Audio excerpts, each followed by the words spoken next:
One weird tip to eliminate the fear of sales. Hey, what's up? This is Pete here, and in this short video, I'm going to share with you how you can transform the fear of selling, this scary beast of sales, into, this isn't a scary beast, this is just a sloppy, we'll pop in here, and how you can find your inner confidence and certainty when it comes to selling your product or service. Now, don't get me wrong, you may have been in sales for a long time or just starting out. However, if the fear of selling is still something that overwhelms you, then you're in the right place. So let's get into this one weird tip that's going to help you to sell like crazy. Here it is.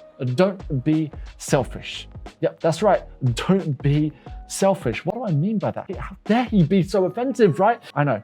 But the reality is that when it comes to sales, it's not what we think it is. And most of the time when we think of selling our product or service, especially if you haven't sold before or you've got that fear of selling, the reason for it is because we get caught up in our own insecurities instead of helping the client. Remember, the desire to help the client has to outweigh our insecurities about selling. Now let's look at this scenario. Sally has a fear of selling, and when she goes into any sales situation, instead of embracing the fact that she can help her client, what she does is she focuses on the fact that she's got the pressure to hit her target, that nobody would listen to her, that selling is like an icky 1995 car salesperson, and all of this focus over here gives her the fear of going into any sales situation. And then one day Sally has an epiphany and she realizes, hold on a second, I'm not selling to get money from people or just make my target or make my manager happy. I'm doing this because when my client makes a purchase from me, whether it's a service or a product or some kind of solution, I'm actually helping them to improve their life. I'm helping them to make the right decision. I'm actually empowering and educating them so they can move forward and gain a result that they want in their life. So now Sally starts to lean towards this direction where she's focused on being selfless instead of the previous Sally where it was all about her. And when it comes to the personal psychology of selling, not of your client, but of you as the seller, it's important to know that we have our thoughts, our feelings, and beliefs about sales. Even as I'm talking about sales right now, how do you feel about selling a product or service? The reality is the more we can work on our own beliefs and how we feel about selling, the more that is going to translate into the actual sales arena. And the reason why I say this is because your clients and customers are a perfect reflection of you. If you feel calm and confident in the sales process, they're going to feel calm and confident in buying from you. However, if we're caught up on, oh my goodness, the product seems so expensive, or people don't want to buy from me, and we take that into the sales consultation or the meeting, no matter how much we try to hide it, it will always come through in our body language, our tonality of voice, our micro facial expressions.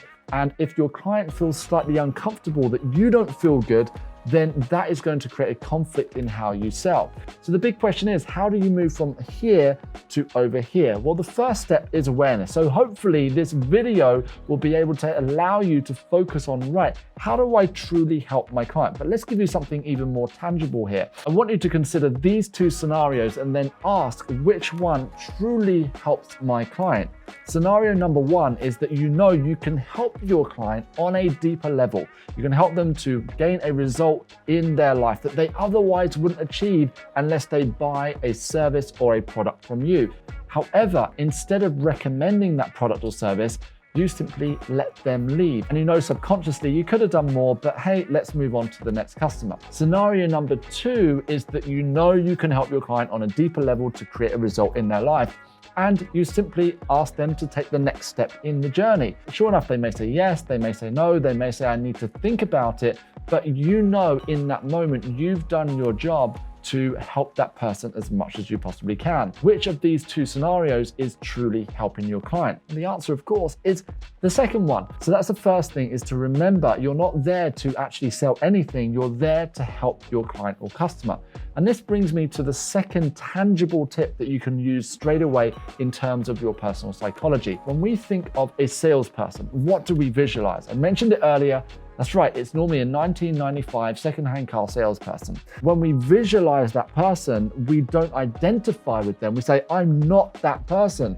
But then when we step into our job or our business and we're trying to sell a product or service, we're thinking, okay, I want to help my clients, but I don't want to become that person. So we end up with what's called a personal conflict.